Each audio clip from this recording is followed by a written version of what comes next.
So what is the best race nutrition strategy that you can use when it comes to endurance races or triathlons? Well, the answer might surprise you. Hey, this is MJ and welcome to Tri4 Endurance Nutrition, and I make videos on all things endurance nutrition so that you can conquer the complex world of nutrition and find out the strategies that work for you so you can turbocharge your training, your racing potential, your recovery, and really become the best version of an endurance athlete that you can possibly be. And today's video is all about the best race strategies for nutrition.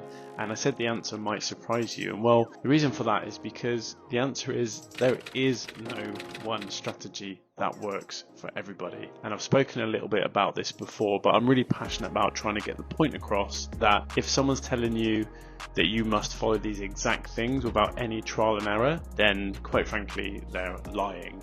Because nutrition and the human body are really complicated subjects and really difficult things to tie down. When you then add in endurance sports and the stress and strain that it puts on the human body, there is no one answer that I can or anyone else can sit and say, do these exact things and you'll have the perfect nutrition strategy. Now, with that being said, there are some things that generally, if you look at the guidelines, will really help you when it comes to implementing or finding the nutrition strategy that works for you.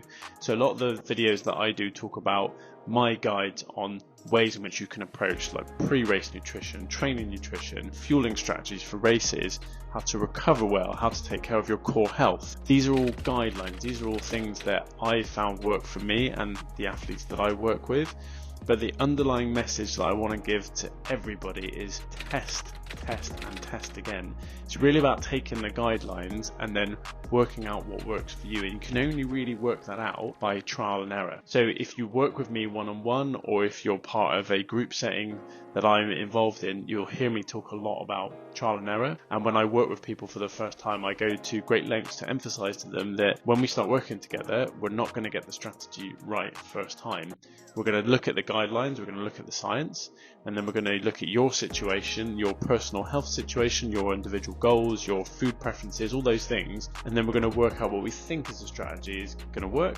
We're going to test it, and then we're going to figure out from there what actually works, and then we're going to refine it over time. And that's the way that you're going to find the strategy that works for you. Now, there are some things that I do want to cover in terms of some tips, I suppose, when it comes to figuring out the race nutrition strategies or the general nutrition strategies that work for you. So the first thing I would say is look around, go in, watch and consume information from multiple different sources. I would love to give you all the information and say everything that I say is what everyone in nutrition agrees with, but there are going to be plenty of people out there that have slightly different perspectives than I do on how to maximize your nutrition strategies for endurance sport or for athletic capability. So I think it's really important that you go in, you have a look around, you consume as much information as you possibly can, lean towards the people that you feel that you can trust the most, and those people that are generally trying to add value. And the reason why I made this video is to explain that there is no one size fits all, because I want people to know that it's important to trial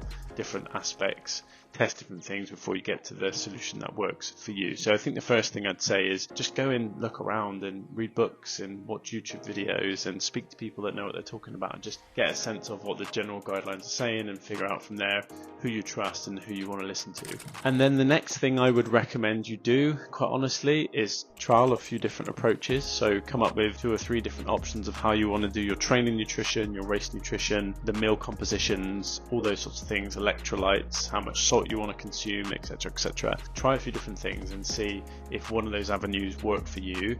If it does, then you can kind of explore it and trial that one in a bit more detail. But I certainly wouldn't recommend you find one way and then just go with that without testing other ways, because you never know, there might be a different way that works better for you. The next bit of advice that I've got is when it comes to endurance sports, focus on carbohydrates. So overwhelming majority of the population are going to get the energy that they need from carbohydrates. So I would always go carb first. And when it comes to things like racing, that's when you want to look at minimizing things like fiber, protein and fat. because they're going to slow digestion, they're going to increase the risk of digestive upset, and they're going to really work against you when it comes to trying to get energy into the working muscles, which is ultimately your goal. So I would always go for carbohydrates.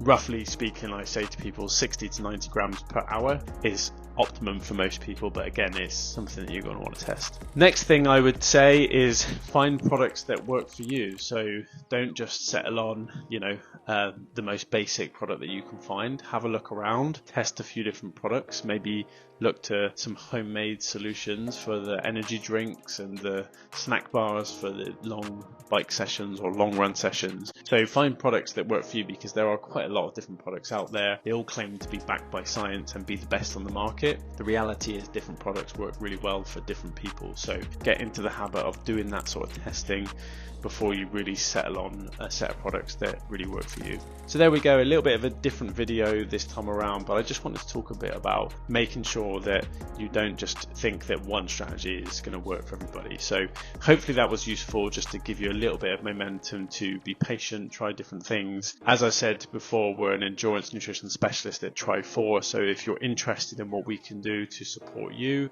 I've put the link to my website below. I'd love to hear your questions and comments in the comment section. Like, subscribe, then I can grow the channel and I can reach more curious endurance athletes just like you. So if you help by liking and subscribing, then that curiosity reaches more endurance athletes, and my aim is really just to help as many people as I possibly can with their nutrition, so that they can really enjoy endurance sports, because I love it and I think it's an amazing thing, and if you can do the right thing nutritionally, then you're going to set yourself up for success. So with that being said, thanks for watching the video, and I'll see you at the next one.